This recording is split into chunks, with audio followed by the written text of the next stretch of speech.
And the Biden administration has been steadily moving toward the idea that we need to move beyond the pandemic. And the reason that they are doing this is they must just be getting crushed in their internal pollings. This must be true for all Democrats across the country. They're looking at their internal polls, and it is showing that they are just getting absolutely wrecked because the data did not change. The data did not change. But now they are changing their policies, which demonstrates once more, it was never about what was best. It was always about what was politically useful for them. It was always about ideology. It was never about the best available policy. Because when you've got the best available policy, you don't have any problems discussing that policy and discussing the data and showing your work. But nobody was ever willing to show their work. All it was for literally a year and a half was, if you disagree with us, it's because you hate the science, TM. It's because you deny the science. It's because you want the virus to win, et cetera, et cetera. But the fact of the matter is this. If you are that confident in your science, you know what scientists do? They typically spend a lot of time showing data to one another in order to verify that the measures that they are prescribing are the ones that are proper. For a year and a half, we've been told that to show your work means showing lack of faith. It was a matter of faith and heresy for the left-wing community. So what has changed? The answer is that people are done with this crap, and they've been done with this crap for quite a while. The economic data prove it, by the way. You'll recall that just about 4 days ago, the Biden administration was preparing us all for a really, really bad jobs report in January. Why? Because they said that Omicron was going to shellac the economy. It turns out Omicron did not shellac the economy. You know why? Because most people just went to work. Most people did not care. Most people were done. I mean, the great irony of the booming economy of January is that it came in spite of the fact that, according to Joe Biden, it should have been really bad, not just because of Omicron, but because of the failure to pass Build Back Better. Remember, he suggested that the revitalized American economy was reliant on us spending trillions of dollars in Build Back Better. Then Joe Manchin murdered Build Back Better with an axe and buried it in an Iowa cornfield in late December. And it didn't pass, and then the economy boomed. So the two things that Joe Biden has been focused on, quote unquote, pandemic response and Build Back Better, both of those things failed and the economy boomed. In other words, every time Joe Biden fails to get what he wants, life gets better for everyone, is the basic synopsis here. And so now they're attempting to move off of this, because if they get stuck in full pandemic restriction mode forever, they're toast. Joe Biden has to know this. We got 3 weeks until Joe Biden gives his much ballyhooed State of the Union. I promise you, by the time we hit the State of the Union address, it's not going to be Nancy Pelosi saying that there are only 25 people in the Capitol Rotunda. Instead, she's going to be saying that there are tons of people who are available for the joint session of Congress. Everybody can come. Everybody who's vaxxed gets to be unmasked. If you're unvaxxed, then we're going to tell you not to come so that she can create controversy about the evil unvaxxed Republicans. But that is going to be her move. And at that State of the Union address, Joe Biden will be declaring that the pandemic is basically over. He's going to say that we now have the tools to fight issues if they crop up again. We know how to manufacture RNA vaccines. We know how to get you masks. We know how to do all the things we need to do. And so I'm happy to tell you I have defeated COVID. That will be Joe Biden's line. No, it won't be true. COVID defeated COVID. I mean, Omicron defeated COVID because the more deadly strain, Delta, was killed off basically because Omicron outcompeted it because it's 70 times more transmissible than Delta. So that means it moved way faster through the population. It gave a huge percentage of the population natural immunity, including, by the way, people who already had vax immunity. So for me, I had vax immunity, and now I also have natural immunity, I think. And what that means is that I'm good to go. I am golden. But listen, I've been golden since I got the vax last year, and I really haven't cared about what happened post that. In the last week, the Democrats realized that they are on the wrong side of the American people, because there were a series of really, really bad photo ops for Democrats. It began at one of the big NFL games with the LA Rams when Gavin Newsom, the governor of California, appeared next to Magic Johnson, unmasked. Magic Johnson is a 62-year-old overweight black man who has HIV. Okay, so he is immunocompromised in the classic sense of being immunocompromised. That is what HIV does. And Gavin Newsom was right next to him, unmasked. And Gavin Newsom tried to make excuses for it, and he said he had his mask on his hand as though his hand was transmitting COVID or something. But everybody understood that for the specials, the rules do not apply. So it looked really bad for Gavin Newsom. And then he wasn't the only one, right? Then we also had Eric Garcetti, the mayor of Los Angeles, who was unmasked, standing directly next to Magic Johnson. Because everybody apparently in the stadium had to get a photo unmasked with Magic Johnson. So Eric Garcetti took a photo with Magic Johnson. He got shellacked. And then he said, well, I was holding my breath. And everybody laughed at him because that's ridiculous. What are you going to do? Hold your breath for like 3 hours at one of these LA Rams games? Is that the idea here? And then Stacey Abrams made the gigantic, enormous, Terry McAuliffe-like political boo-boo of appearing in front of a classroom filled with small children, all of whom are masked, and she is sitting there grinning her ass off, sitting in front of the kids, no mask on her.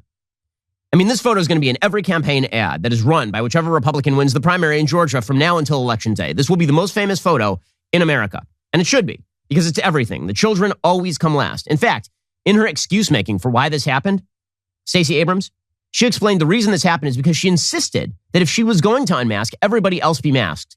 So it was at her behest that everybody was masked in that classroom. And it wasn't just her. There's a representative named Elise Slotkin from New York. And she also appeared in a public setting. And you can see kids behind her, see adults behind her. They're all wearing N95s. And there she is, completely unmasked. So everybody knows this is ridiculous. And the blowback has been intense. And Stacey Abrams got hit so hard that by the next day, after releasing that photo, and then deleting the photo, by the way, by the next day, she was looking for a new online director. She said she'd done nothing wrong, but a good indicator that you've done something wrong is when you start firing the people who did it. So all of this was really bad. And the polling for the Biden administration has been really bad. There are polls showing more than half of Americans believe that America is moving in the wrong direction. And the reason for that is because a huge percentage of Americans believe that their government officials are out of touch with them and what they need and what the realities are of the situation on the ground. And so now you've started to see the Biden administration move. And not just the Biden administration, states across the country. So the Biden administration has been caught flat-footed on this. They're giving mixed messages. So Jen Psaki, for example, at the White House yesterday, she was saying it's still our position that kids should be masked. She could not explain why. On the mask mandate question in New Jersey and other states, the CDC is still recommending universal masking in schools. That's correct, and that still remains our recommendation. So are you pleased with and fine with the New Jersey governor's decision? Again, our advice to every school district is to abide by public health guidelines. It continues to be at this point that the CDC is advising that masks can delay, reduce transmission. There are also a number of other mitigation measures that we've put in place, but that continues to be CDC guidance. Okay, but by today, this will shift. I promise. By the end of the day, the White House will have already started to shift its tune on this. And so you've got, too little, too late, but I'm glad they're doing it now. Now you've got, for example, New Jersey announcing that they want to end school masking. Now remember, right now in Virginia, you got the left yelling at Glenn Youngkin for doing the exact same thing. Glenn Youngkin was like, listen, I ran on, we're unmasking the kids. And then you have Glenn Youngkin going into stores where there is no mask mandate for adults and getting yelled at by random people. But when Phil Murphy in New Jersey says that this makes him good, even though he's doing it 5 minutes after Glenn Youngkin did it. And Phil Murphy, by the way, the real reason that Phil Murphy in New Jersey is doing this, he's been an awful governor. He has one of the worst death rates from COVID of any governor in America. He has, apparently, according to Statista, the third worst death rate from COVID of any state in the union, New Jersey, despite his massive restrictions, Governor Phil Murphy. But he almost got his ass blown out of office by a no-name whose name I can't even say. I don't even know who is running against him. And he nearly got kicked out of office as governor of New Jersey because of the pandemic restrictions. So now he's like, you know what? I can't do this anymore. We're getting rid of the mask mandates for kids in schools. And he was asked, okay, so what was the evidence for mask mandates in the first place? He's got nothing. So don't tell me the data changed. The data did not change. You guys changed because you were lying for months that you had data to back it. You never had data to back this. This is all about trust us, give us the power, and we will protect you. And then you didn't. You made everybody's life worse. You set kids back a year. You made businesses shut down. You drove people out of their minds. You made them into paranoid freaks about COVID. And now you're like, the data changed. The data did not change. You just got wise to the fact that Americans are sick of this nonsense, even in most blue states. Here's Phil Murphy, unable to answer any basic questions on why mask mandates ought to apply. Have you seen data that definitively proves that these mask mandates have worked? The numbers you just presented are impressive, but are they different from the numbers in states where they didn't have mask mandates? Yeah, again, I know Jersey, Jake, the best, but I'm highly confident, and I'm sure our health officials could say it definitively. There's no question they've worked. No, there is question that they've worked. I love that he has no data. I'm just going to cite the authorities. Not one shred of data that the mask mandates worked in schools. The data does not exist, which is why Europe was never masking kids. Europe was not masking kids.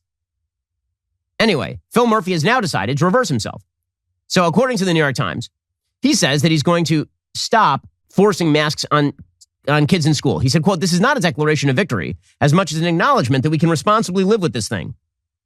The new policy will take effect the second week of March.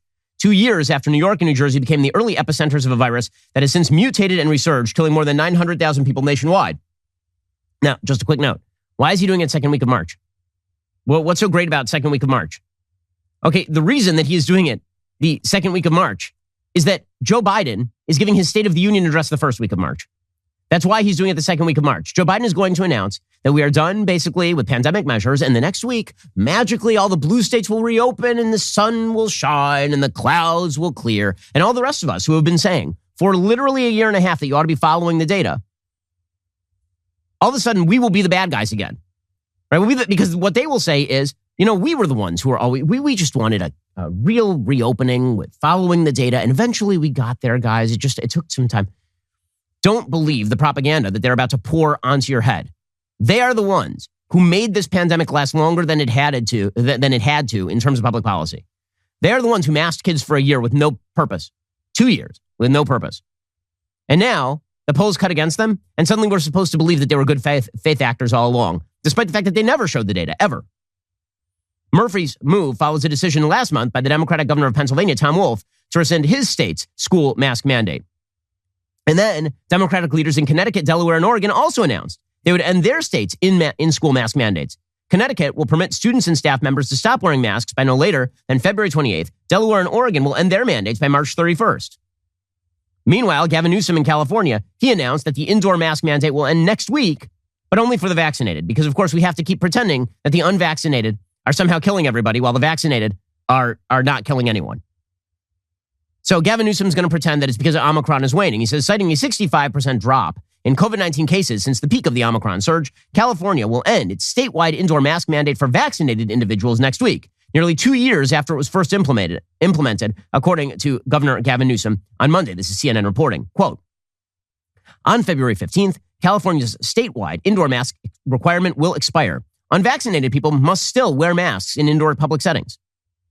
Notice how this basically justifies him taking a photo next to Magic Johnson with no mask on, right? Because he's vaxxed, so it's okay now.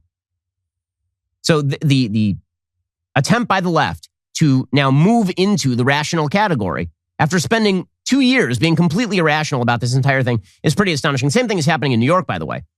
Governor Kathy Hochul apparently is hinting that she may soon end the COVID-19 pandemic-related statewide mask mandate for public indoor spaces. But she says it may not come for another month, which again would put you, wait for it, right at the beginning of March, a week after Joe Biden does his State of the Union address in which he declares that he has ended the pandemic. Again, it is amazing to watch all of these people who've prolonged crappy public policy measures and have completely sunk the future of the American economy based on a $30 trillion national debt declare that they have created victory. It's quite galling. I mean, just a couple of days ago, Joe Biden was out there in public suggesting that we cut the COVID crisis in half, this clip 8. Here's Joe Biden, like a couple of days ago, trying to take credit for the ending of COVID in the United States, which, honest to God, I've never seen somebody find parades to jump in front of faster than Joe Biden. He's great at this. There's a natural upswing in the economy. He jumps in front of the parade and he says, I'm the one who made this happen. COVID went up and then it went down, and he had nothing to do with any of that. And now he's jumping in front of it and pretending he had something to do with that stuff. I mean, it's just crazy. The COVID crisis has been cut in half, down in half in just 3 weeks. Still too many cases. Still, we have to be on the alert. But to be clear, this is a dramatic decline. I mean, look at the magic of Joe Biden standing there and not doing anything. It's like he fixed COVID just by not even doing anything. Honestly, if he had not done anything, the economy would be in much better shape right now. We wouldn't have had a wildly inflated economy last year in which our wage gains are being eaten up by the rates of inflation because he decided to blow money into the economy for no apparent reason. Again, America only succeeds when Joe Biden's policies fail. When he doesn't get what he wants, America does great. When he gets what he wants, America just gets blown up. That is the Biden way. So don't pay attention to the man trying to jump in front of a moving parade and pretend that he's leading the thing. Don't believe the Democratic governors who are doing it either. They had to. They had no choice. The American people aren't with it. Who's got two thumbs and wants you to like and subscribe?